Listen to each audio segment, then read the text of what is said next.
मैं डॉक्टर रमेश शुक्ला एक बार आपका फिर से स्वागत करता हूं आपके अपने online educational platform the Lucknow study station पर।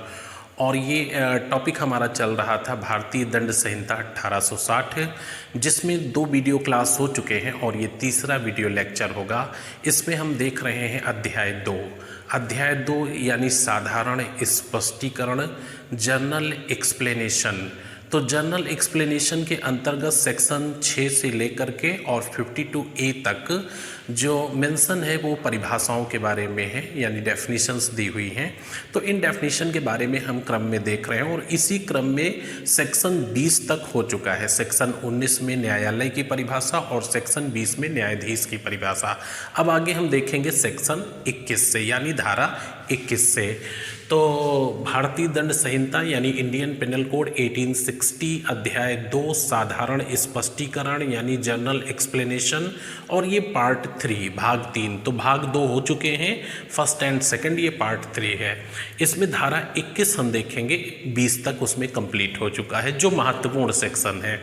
धारा 21 में लोक सेवक पब्लिक सर्वेंट के बारे में बात किया गया और इंडियन पेनल कोड 1860 में 12 प्रकार के लोक सेवक बताए गए हैं।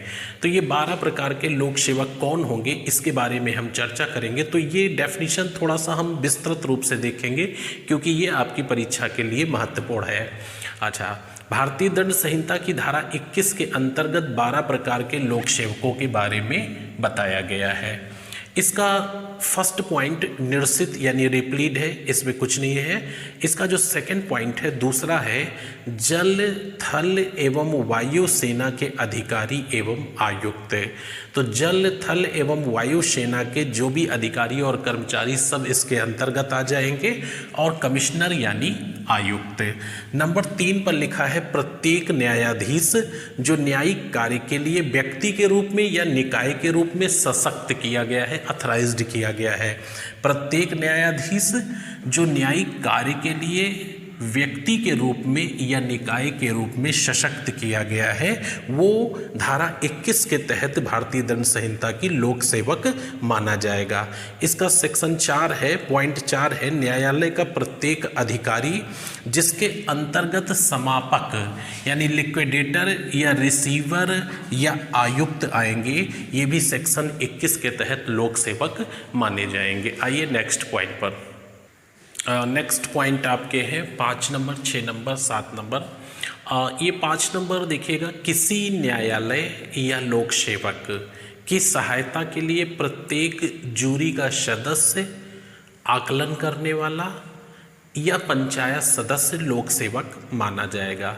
किसी न्यायालय या लोक सेवक की सहायता के लिए, किसी न्यायालय या लोक सेवक की सहायता के लिए प्रत्येक जूरी का सदस्य, आकलन करने वाला या पंचायत सदस्य लोक सेवक होगा। 6 नंबर, ऐसा प्रत्येक मध्यस्थ मीडिएटर व्यक्ति जिसे किसी न्यायालय या किसी सक्षम लोक प्राधिकारी द्वारा किसी मामले में निर्णय रिपोर्ट देने के लिए निर्देशित किया गया हो, वह लोक सेवक माना जाएगा। ऐसा प्रत्येक मध्यस्थ व्यक्ति जिसे किसी न्यायालय द्वारा या किसी सक्षम लोक प्राधिकारी द्वारा किसी मामले में निर्णय या रिपोर्ट देने के लिए निर्देशित किया गया है, तो वह लोक सेवक माना जाएगा। इसका 7 पॉइंट है कि वह प्रत्येक व्यक्ति जो किसी ऐसे पद को धारण किए हैं जिसके आधार पर वह किसी व्यक्ति को कारावास में रखने के लिए सक्षम है, तो वह व्यक्ति लोक सेवक माना जाएगा। यानी सेक्शन 21 जिसमें लोक सेवक की परिभाषा दी है का 7वां पॉइंट ये कहता है कि प्रत्येक ऐसा व्यक्ति जो किसी व्यक्ति को कारावास में रखने के लिए सशक्त किया गया है, वह लोक सेवक माना जाएगा। नेक्स्ट पॉइंट देखें। नेक्स्ट पॉइंट 8 नंबर और 9 नंबर, वह प्रत्येक अधिकारी जिसका कर्तव्य होगा कि वह अपराध का निवारण करे, अपराधों की सूचना दे, न्यायालय में अपराधी को उपस्थित करे तथा जनता के स्वास्थ्य, सुरक्षा एवं सुविधा का ध्यान रखे। तो धारा 21 के तहत लोक सेवक कहा जाएगा। क्लियर हो गया होगा कि वह प्रत्येक अधिकारी जिसका कर्तव्य है कि वह अपराध का निवारण करे, अपराधों की सूचना दे, न्यायालय में अपराधी को उपस्थित करे तथा जनता के स्वास्थ्य, सुरक्षा एवं सुविधा का ध्यान रखे, तो वह लोक सेवक कहा जाएगा। और ख़ास करके इसमें आपका पुलिस डिपार्टमेंट के अधिकारी कर्मचारी आएंगे।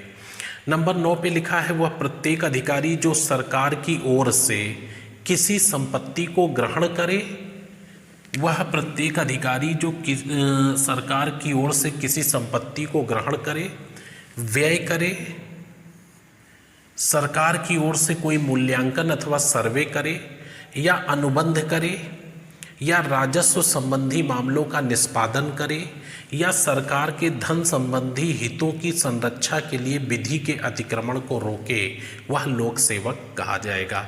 इसके अंतर्गत एसडीएम, तहसीलदार, नायब तहसीलदार या आपके और लेखपाल तक, कानून गो जो भी होंगे, इसके अंतर्गत ये सारे कर्मचारी आ जाएंगे। वह प्रत्येक अधिकारी जो सरकार की ओर से किसी संपत्ति को ग्रहण करे, उसे व्यय करे, सरकार के हितों से, सरकार की ओर से कोई मूल्यांकन अथवा सर्वे करे या अनुबंध करे या राजस्व संबंधी मामलों का निष्पादन करे या सरकार के धन संबंधी हितों की सुरक्षा या संरक्षा के लिए विधि के अतिक्रमण को रोके। आइए नेक्स्ट पॉइंट पर।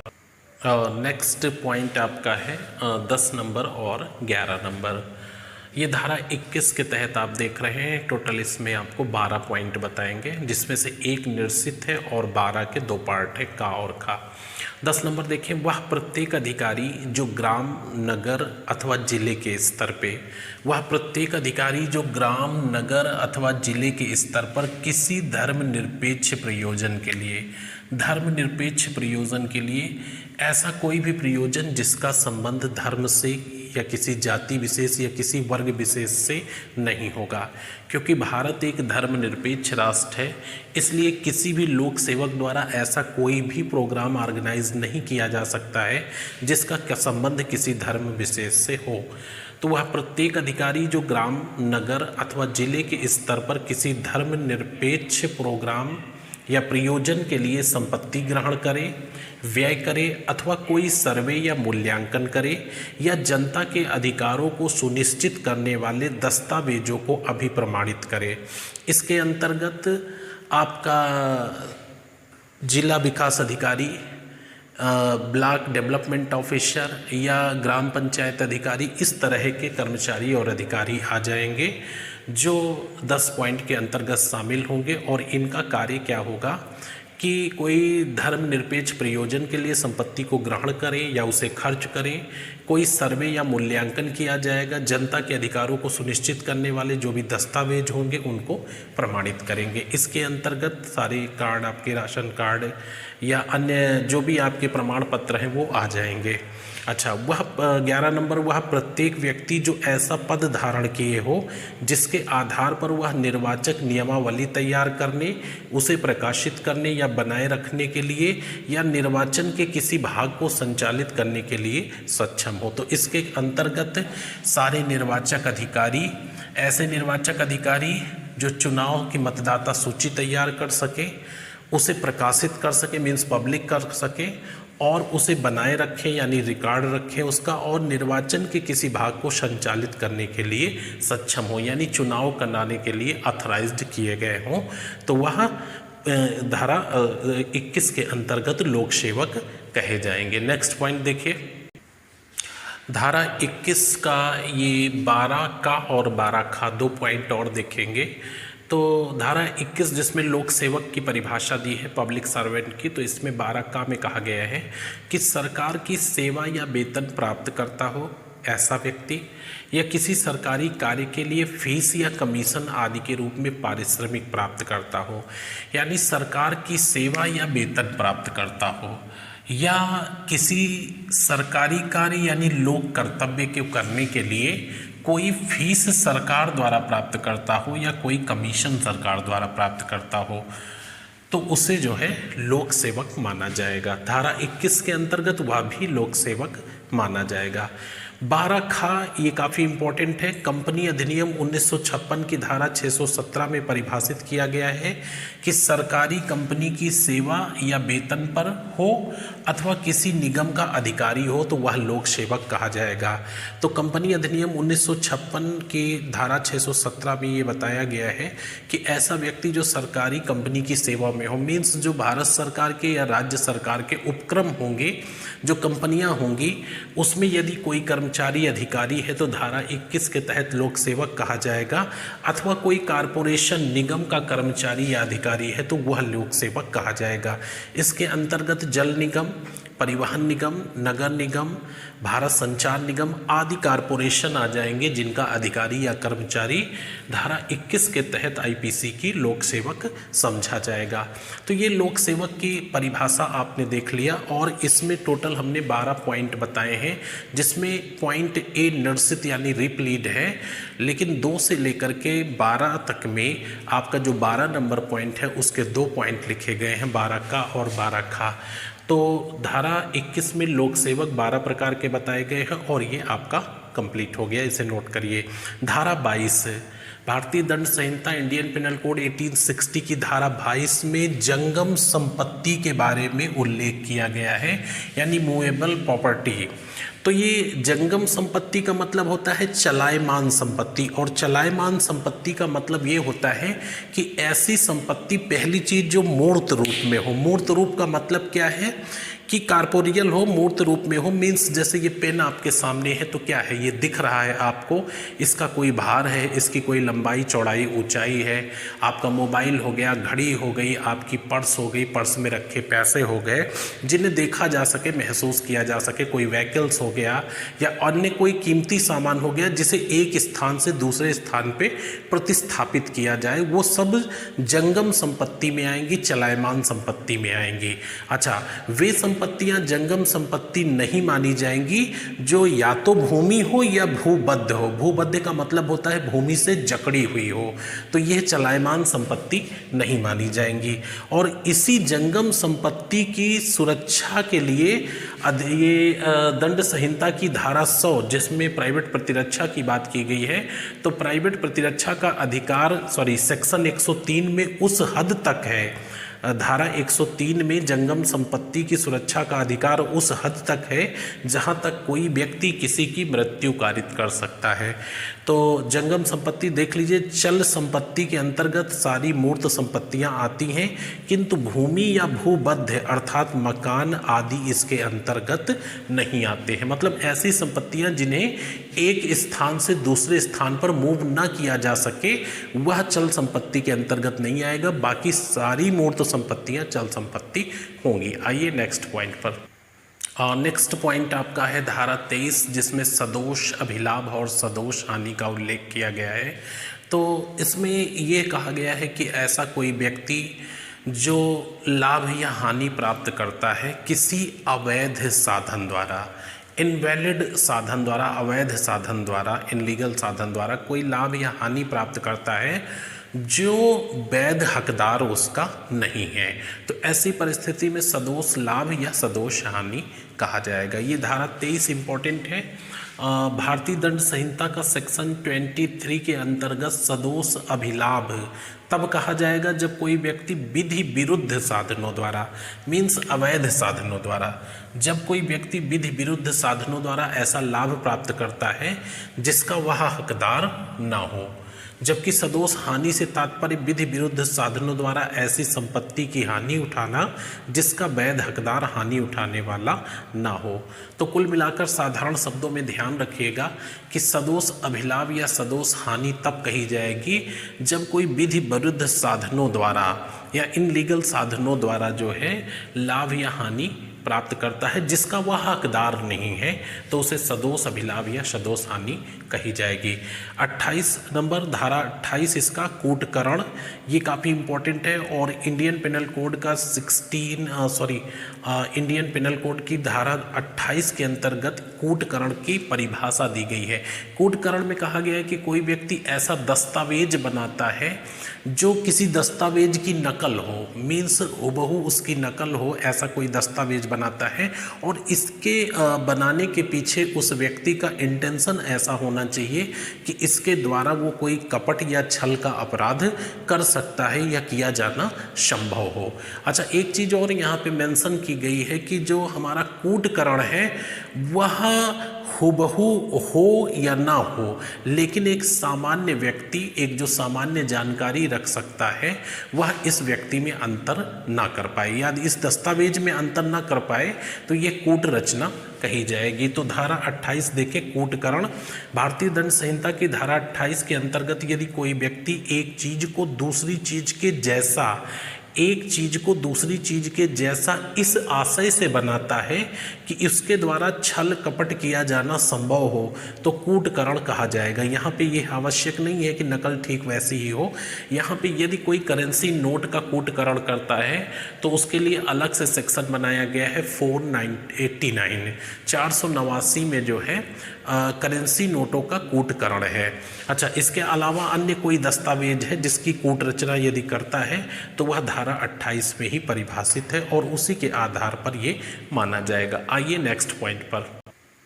नेक्स्ट पॉइंट है आपका सेक्शन 34 और अभी तक का ये सबसे महत्वपूर्ण सेक्शन है भारतीय दंड संहिता की धारा 34 यानी सामान्य आशय। सामान्य आशय यानी कॉमन इंटेंशन। कॉमन इंटेंशन, सामान्य आशय, ये बहुत ही महत्वपूर्ण सेक्शन है। सामान्य आशय को अग्रसर करने में कई व्यक्तियों द्वारा किए गए कार्य। यहाँ पे आपको बता दें कि धारा 34 जो है सामान्य आशय अपने आप में कोई अपराध नहीं है और इसके लिए कोई दंड का प्रावधान नहीं है। इसमें कहा गया है कि जब 2 या 2 से अधिक व्यक्ति, सामान्य आशय 34 में 2 या 2 से अधिक व्यक्ति कोई सहमत होते हैं, किसी बात पे सहमत होते हैं या कोई आपस में मस्तिष्क मिलन होता है उनका और भारतीय दंड संहिता में परिभाषित कोई अपराध करने में अग्रसर होते हैं तो धारा 34 के तहत दोनों व्यक्ति या 2 से अधिक व्यक्ति समान रूप से इसमें दोषी पाए जाएंगे। यहाँ पे एक उदाहरण आपको बता दें कि आप ए और बी, 2 व्यक्ति हैं जो आपस में सलाह करते हैं, आपस में मशविरा करते हैं कि हमें सी को चोट पहुंचाना है या सी की हत्या करना है। ए और बी आपस में सहमत होते हैं कि सी की हमें हत्या करना है और इस सहमति के साथ इस कार्य को अग्रसर करने के उद्देश्य से दोनों व्यक्ति सी के पास पहुंचते हैं। यहाँ पे ए खड़ा रहता है और बी जो है सी की चाकू मारकर हत्या कर देता है। यहाँ पे जितना बी दोषी है सी की हत्या के लिए उतना ही ए दोषी है क्योंकि दोनों का इंटेंशन कॉमन था, दोनों का इंटेंशन इक्वल था और यहाँ पे धारा 302 और 34 के तहत दोनों दंडित किए जाएंगे। दोनों ने अपराध उसी प्रकार से किया है जिस प्रकार से दूसरे व्यक्ति ने किया है या पहले व्यक्ति ने किया है। तो यहाँ पे आप देखेंगे सामान्य आशय को अग्रसर करने में कई व्यक्तियों द्वारा किए गए कार्य। भारतीय दंड संहिता की धारा 34 संयुक्त या प्रतिनिधिक दायित्व के सिद्धांत का सृजन करती है। संयुक्त या प्रतिनिधिक दायित्व का मतलब क्या है? 2 या 2 से व्यक्ति जब आम सहमत होते हैं इस इंडियन पेनल कोड में परिभाषित कोई अपराध को करने के लिए। तो भारतीय दंड संहिता की धारा 34 संयुक्त या प्रतिनिधिक दायित्व के सिद्धांत का सृजन करती है। इस धारा के अंतर्गत संयुक्त या प्रतिनिधिक दायित्व अपराधियों के सामान्य आशय के सिद्धांत पर आधारित है। यह धारा प्रावधानित करती है कि यदि अपराधी सामान्य आशय धारण करते हैं तथा वे सामान्य आशय के अग्रसर में कोई आपराधिक कृत्य कारित करते हैं तो उन अपराधियों में से प्रत्येक के संबंध में यह माना जाएगा कि उसके द्वारा संपूर्ण अपराध कारित किया गया है। एकदम क्लियर हो गया होगा कि 2 या 2 से अधिक व्यक्ति जब आम सहमति आपस में बनाते हैं और इस सहमति को अग्रसर करने के उद्देश्य से कोई अपराध कारित करते हैं या एक्ट रूप में कोई कार्य करते हैं तो यह माना जाएगा कि दोनों व्यक्ति या 2 से अधिक जो भी व्यक्ति शामिल हैं वह समान रूप से दोषी हैं और इनका इंटेंशन इक्वल था। आइए इसी के कुछ पॉइंट और देखते हैं। धारा 34 के नेक्स्ट पॉइंट के रूप में आप देखिए, ऐसी स्थिति में उनके वास्तविक कृत्य को विचार में नहीं लिया जाता है। मतलब क्या है? ऐसी स्थिति में उनके वास्तविक कृत्य को विचार में नहीं लिया जाता है तथा यह मान लिया जाता है कि उनमें से प्रत्येक के द्वारा संपूर्ण अपराध कारित किया गया है। यहाँ पे आपको बता दें कि यदि 2 व्यक्तियों का इंटेंशन एक जैसा है, कॉमन है। दोनों किसी भी अपराध को कारित करने के लिए आम सहमत हुए हैं या उनमें सहमति बनी हुई है, और दो व्यक्ति कोई अपराध करने जाते हैं। हमने बताया कि दो व्यक्ति ए और बी सी की हत्या करने के लिए जाते हैं। यहाँ पे ए खड़ा रहता है और बी सी की चाकू घोंपकर हत्या कर देता है। यहाँ पे ए ने वही कार्य किया है जो बी ने किया है, और दोनों भारतीय दंड संहिता में धारा 300 के अंतर्गत परिभाषित हत्या के अपराध का अपराध किया है, जिसके लिए दंड 302 में दिया गया है। तो यहाँ धारा 34 के तहत दोनों का इंटेंशन इक्वल है।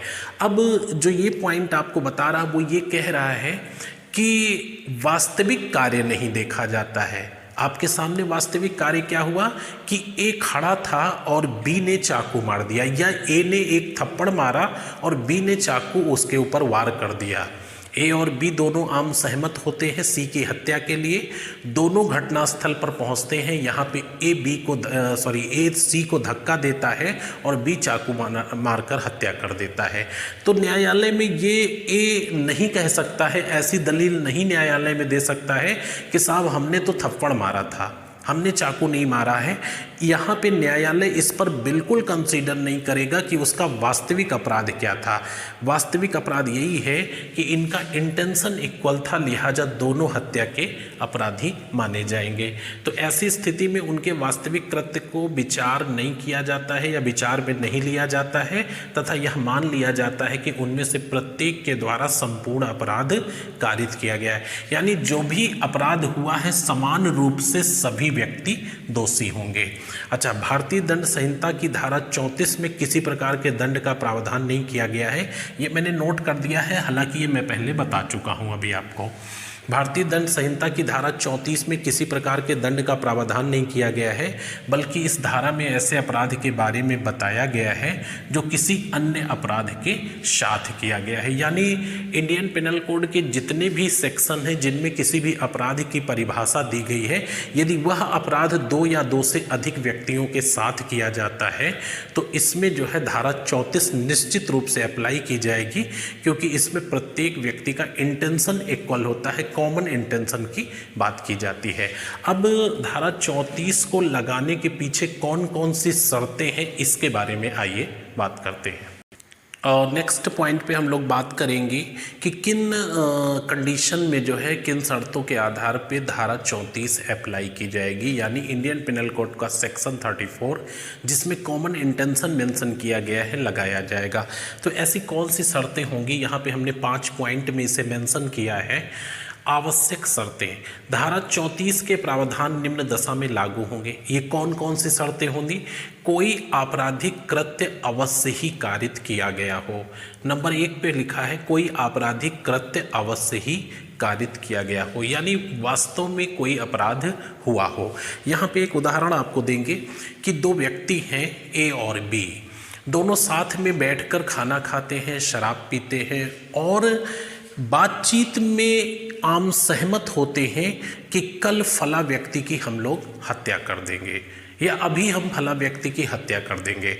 तो दोनों बातचीत करते हैं, साथ में एक सा इरादा बनाते हैं, उनका कॉमन इंटेंशन होता है, लेकिन यहाँ से उठते हैं और अपने अपने घर चले जाते हैं। वास्तव में उन्होंने कोई भी आपराधिक कार्य कारित नहीं किया है, यानी इस जो आशय को अग्रसर करने में कोई एक्ट नहीं किया है, तो यहाँ पे कोई भी अपराध नहीं हुआ है। अच्छा, दूसरा पॉइंट, ऐसा आपराधिक कृत्य जो कई व्यक्तियों द्वारा किया गया हो। तो यहाँ पे जब धारा 34 लगाई जाएगी तो 2 या 2 से अधिक व्यक्ति होने ही चाहिए, अदरवाइज एक व्यक्ति के द्वारा कोई कॉमन इंटेंशन नहीं होता है। सामान्य आशय के लिए 2 या 2 से अधिक व्यक्ति होने चाहिए। ऐसा आपराधिक कृत्य जो कई व्यक्तियों द्वारा किया गया है, यहाँ पे कई व्यक्तियों से तात्पर्य हमारा क्या है? 2 या 2 से अधिक व्यक्ति। अच्छा, एक चीज और आपको यहाँ पे बता दें कि इंडियन पिनल कोड का एक सेक्शन है 149 जिसमें सामान्य उद्देश्य के बारे में बात की गई है। तो सामान्य उद्देश्य ये धारा 149 है जिसमें 5 से अधिक व्यक्ति किसी अनलॉफुल असेंबली, यानी आपका जो विधि विरुद्ध जमाव है, जो विधि विरुद्ध कार्य करने के लिए कोई भीड़ इकट्ठा हुई, उसका सदस्य होना और यह भीड़ जो है कोई अपराध करती है जिसमें धारा 149 के तहत इनका उद्देश्य सामान्य होता है, ठीक है। और यहाँ पे क्या है, सामान्य आशय है, इंटेंशन इक्वल है यहाँ पे। तो ऐसा आपराधिक कृत्य जो कई व्यक्तियों द्वारा किया गया हो, यहाँ पे कई व्यक्ति से तात्पर्य है दो या दो से अधिक व्यक्ति। ऐसे व्यक्ति सामान्य आशय अवश्य धारण करते हो, अर्थात उनका इरादा एक हो। तो ये तो पहले जैसी बात हो गई कि जो व्यक्ति हैं, यानी दो या दो से अधिक व्यक्ति जो हैं, ये सामान्य आशय अवश्य धारण करते हो, यानी इनका कॉमन इंटेंशन होना चाहिए, अर्थात इनका इरादा एक हो।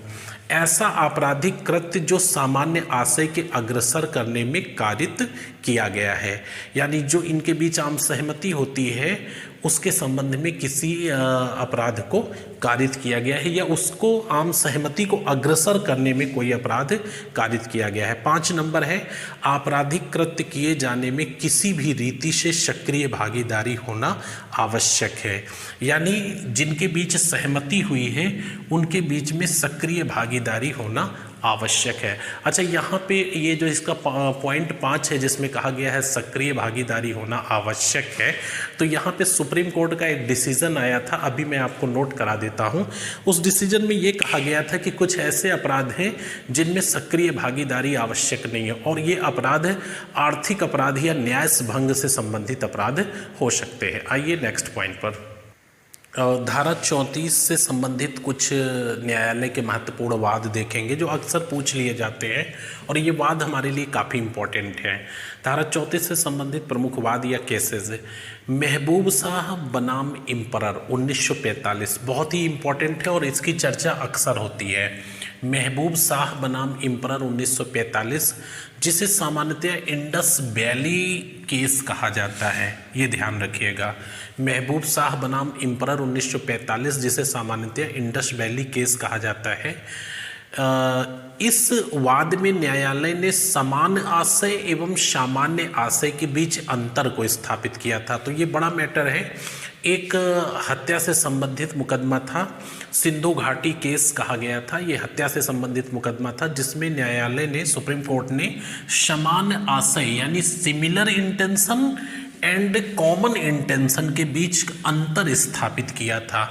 सिमिलर इंटेंशन और कॉमन इंटेंशन के बीच अंतर स्थापित किया था। कहा था दोनों बातें बिल्कुल अलग अलग है। सिमिलर इंटेंशन का मतलब है कि एक व्यक्ति कहीं है, एक व्यक्ति कहीं है, उनके जो इंटेंशन है वो सिमिलर है, बट आपस में वो दोनों का कोई संबंध नहीं है। और जो कॉमन इंटेंशन है, यहाँ पे दोनों व्यक्ति आपस में सहमत होते हैं। तो ये महबूब शाह बनाम इम्परर में डिसीजन दिया गया था और अक्सर आपसे ये पूछ लिया जाता है। नेक्स्ट पॉइंट है मकसूदन बनाम उत्तर प्रदेश राज्य के मामले में। मैंने यूपी से संबंधित 2-3 केस जरूर ले लिए हैं क्योंकि आपका जो एग्ज़ाम है वो यूपी स्टेट का एग्ज़ाम है, सब इंस्पेक्टर का, तो उसमें ये पूछा जा सकता है। मकसूदन बनाम उत्तर प्रदेश राज्य के मामले में सुप्रीम कोर्ट द्वारा यह निर्णित किया गया कि सामान्य आशय तथ्य का प्रश्न है। सामान्य आशय तथ्य का प्रश्न है तथा इसे मामलों के तथ्य एवं परिस्थितियों से निकाला जा सकता है। सामान्य आशय तथ्य का प्रश्न है और इसे मामलों के तथ्य और परिस्थितियों से निकाला जा सकता है। अच्छा, कृपाल सिंह बनाम उत्तर प्रदेश राज्य के मामले में पुनः यही बात न्यायालय द्वारा दोहराई गई थी। तो ये ध्यान रखिएगा, मकसूदन बनाम उत्तर प्रदेश राज्य और कृपाल सिंह बनाम उत्तर प्रदेश राज्य के मामले में सुप्रीम कोर्ट ने कहा था कि सामान्य आशय तथ्य का प्रश्न है और इसे मामले के तथ्य एवं परिस्थितियों से निकाला जा सकता है। आइए नेक्स्ट वाद देखते हैं। नेक्स्ट वाद आप देखेंगे काफ़ी इंपॉर्टेंट है, वारिंद्र कुमार घोष बनाम इम्परर 1952। ये वाद काफ़ी इम्पोर्टेंट है और अक्सर ये पूछ लिया जाता है, इसको ध्यान रखेंगे। वारिंद्र कुमार घोष बनाम इम्परर और पहला जो था महबूब शाह बनाम इम्परर था, जिसको इंडस वैली केस कहा जाता है, वो 1945 का था। उसमें समान आशय और सामान्य आशय यानी similar intention and common intention के बीच अंतर दिखाया गया था। ये देखिए, वारिंद्र कुमार घोष बनाम इम्परर 1952 के मामले में न्यायालय द्वारा यह निर्णित किया गया कि कि कार्य के किए जाने में सक्रिय भागीदारी उस व्यक्ति की भी कही जाएगी जो घटना स्थल पर उपस्थित रहता है तथा अपराध की निगरानी करता है। काफ़ी इम्पोर्टेंट है, कार्य के किए जाने में सक्रिय भागीदारी उस व्यक्ति की भी कही जाएगी जो घटना स्थल पर उपस्थित रहता है तथा अपराध की निगरानी करता है। यहाँ पे उसने वास्तविक काम किया है या नहीं किया, बट इंटेंशन इक्वल था और घटना स्थल पर मौजूद था, अर्थात वह अपराध में सक्रिय भागीदार है और धारा 34 के तहत उनका इंटेंशन इक्वल है। अच्छा, अगला केस है जे.एम. देसाई बनाम बॉम्बे राज्य 1960। ये भी पूछ लिया जाता है। जे.एम. देसाई बनाम बॉम्बे राज्य 1960 के मामले में सुप्रीम कोर्ट ने निर्णय देते हुए यह कहा कि सामान्यतया घटना स्थल पर धारा 34 की सहायता से आपराधिक दायित्व के लिए अपराधी की उपस्थिति आवश्यक है। ठीक है, यानी सक्रिय भागीदारी के लिए अपराधी की उपस्थिति आवश्यक है। इसको ध्यान से देखिएगा। जे.एम. देसाई बनाम बॉम्बे राज्य और संबंधित किससे है? सो सेक्शन 34 से संबंधित है, जिसमें सामान्य आशय को अग्रसर करने में कई व्यक्तियों द्वारा किए गए कार्य। तो जे.एम. देसाई बनाम बॉम्बे राज्य 1960 के मामले में सुप्रीम कोर्ट ने निर्णय देते हुए कहा कि सामान्यतः जनरली घटना स्थल पर धारा 34 की सहायता से आपराधिक दायित्व के लिए अपराधी की उपस्थिति आवश्यक है, किंतु कुछ अपराध ऐसे होते हैं जिनमें घटना स्थल पर रहना आवश्यक नहीं है और ये आर्थिक अपराध तथा न्याय भंग हो सकते हैं। आर्थिक अपराध या न्याय भंग के अपराध हो सकते हैं। न्याय भंग मतलब कोई एग्रीमेंट या कोई विश्वासघात के अपराध हो सकते हैं। आइए अगला केस देखते हैं। नेक्स्ट वाद आपका है ऋषिदेव पांडे बनाम उत्तर प्रदेश राज्य। तो इस मामले में सुप्रीम कोर्ट ने कहा था कि सामान्य आशय उस घटना स्थल पर भी हो सकता है जहां पे कोई क्राइम हुआ है, कोई अपराध हुआ है। यह आवश्यक नहीं है कि अपराधी वहां से ही सामान्य आशय यानी कॉमन इंटेंशन रखते हों या धारण करते हों जहां से कि वो अपराध करने के लिए चले हैं। देखिए, यहाँ पे सामान्य रूप से आप बता दें इसका मतलब क्या है कि जो ऋषिदेव पांडे बनाम उत्तर प्रदेश राज्य के मामले में सुप्रीम कोर्ट ने कहा था कि एक व्यक्ति है जो अपने मित्र से, प्रिय उसका कोई है, उससे कहता है कि आइए हमारे फार्म हाउस पर चलते हैं। और फार्म हाउस पर जब वो पहुंचता है तब तक बिल्कुल कॉमन होते हैं, कहीं पे भी कोई ऐसा इंटेंशन नहीं होता है, सामान्य होते हैं बिल्कुल, और बस सिर्फ घूमने के उद्देश्य से जाते हैं। दोनों दोस्त हैं, दोनों घूमने के उद्देश्य से फार्म हाउस पे जाते हैं। वहाँ पर पहुँचते हैं और कुछ ऐसा देखते हैं, किसी ऐसे व्यक्ति को देखते हैं कि जो ऐसा कार्य कर रहा है जिसे ये बर्दाश्त नहीं कर सकता है, सह नहीं सकता है। अब ये दोनों व्यक्ति वहीं पर आम सहमत होते हैं और उस व्यक्ति को हानि पहुंचाते हैं या चोट पहुंचाते हैं। तो एग्जैक्टली ये मामला यही था ऋषिदेव पांडे बनाम उत्तर प्रदेश राज्य। इसमें सुप्रीम कोर्ट ने कहा था कि जहां से व्यक्ति चलते हैं, दो या दो से अधिक व्यक्ति जहां से चलते हैं, इंटेंशन वहां से कॉमन होना आवश्यक नहीं है। ये इंटेंशन तो घटना स्थल पर भी बन सकता है जहां पर कि कोई अपराध हुआ है। तो इसे नोट कर लीजिएगा। ऋषिदेव पांडे बनाम उत्तर प्रदेश राज्य के मामले में सुप्रीम कोर्ट ने कहा कि सामान्य आशय उस घटना स्थल पर भी हो सकता है जहां पर घटना घटित हुई है। अतः यह आवश्यक नहीं है कि अपराधी वहां से ही सामान्य आशय धारण करते हों जहां से कि वो अपराध कारित करने के लिए चले हैं। तो ये कुछ मेन पॉइंट हमने आपको बता दिए हैं जो धारा 34 से संबंधित वाद हैं, जो धारा 34 से संबंधित केस है। एक नोट यहाँ पे लिख दिया है, आप इसे समझ लीजिएगा, हालांकि ये बार बार चर्चा हो चुकी है। धारा 34 शुद्ध रूप से साक्ष्य के नियम का गठन करती है। धारा 34 शुद्ध रूप से साक्ष्य के नियम का गठन करती है, किसी सारवान अपराध का नहीं, यानी किसी पर्टिकुलर अपराध का नहीं। धारा 34 अपने आप में अपराध नहीं है, इसके लिए कोई दंड का प्रावधान नहीं है। धारा 34 कभी किसी व्यक्ति पर केवल नहीं लगाई जा सकती है। धारा 34 अन्य धाराओं के साथ आती है और किसी एक व्यक्ति पर धारा 34 नहीं लगाई जा सकती है। यानी जब दो या दो से अधिक व्यक्ति मिलकर कोई अपराध कारित करते हैं उस स्थिति में धारा 34 अप्लाई की जाती है। तो धारा 34 शुद्ध रूप से साक्ष्य के नियम का गठन करती है, किसी सारवान अपराध का नहीं। इस धारा की सहायता से यह निर्धारित किया जाता है कि अपराधी के द्वारा किसी अपराध के कारित किए जाने में कौन सी भूमिका निर्वाह की गई है। तो इस तरह से हमने 34 सेक्शन कंप्लीट कर लिया है और ये आपका भारतीय दंड संहिता 1860 का तीसरा वीडियो लेक्चर था, जिसमें आपने महत्वपूर्ण सेक्शन देखे। इसके चौथे सेक्शन में इसी पार्ट 2 के बाद अध्याय 2 के बारे में बात करेंगे, जिसमें जनरल एक्सप्लेनेशन के बारे में कहा गया है, यानी साधारण स्पष्टीकरण। तो इसके भाग 4 में हम लोग इसको कंप्लीट करेंगे और उसके बाद जो है आगे के पॉइंट देखेंगे। तो मिलते हैं इसके नेक्स्ट वीडियो पर, तब तक के लिए बहुत सारी शुभकामनाएं। धन्यवाद।